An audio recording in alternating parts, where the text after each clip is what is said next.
Welcome to Sweet Life Beat Life. We hope this video helps. You start by chopping 200 g dark chocolate into small, even pieces so it melts smoothly. Heat 100 g heavy cream until it just steams. Avoid boiling because excess heat seizes chocolate. Once done, pour the hot cream directly over the chocolate and let it rest for 1 minute. Then stir from the center outward until you get a glossy, homogeneous ganache. This step creates the emulsion that gives a silky truffle base, so make sure there are no unmelted lumps. Now you enrich the ganache by adding 20 g unsalted butter and 10 g invert sugar or corn syrup to stabilize and shine.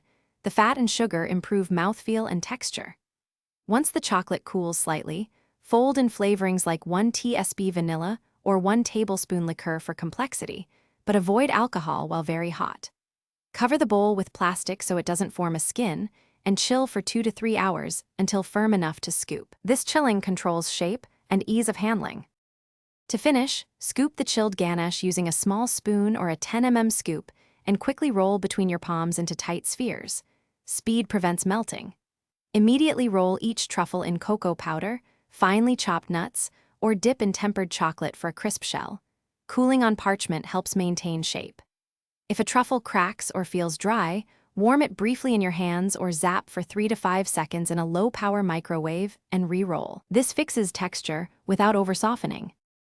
Thanks for watching. Consider subscribing if we helped you.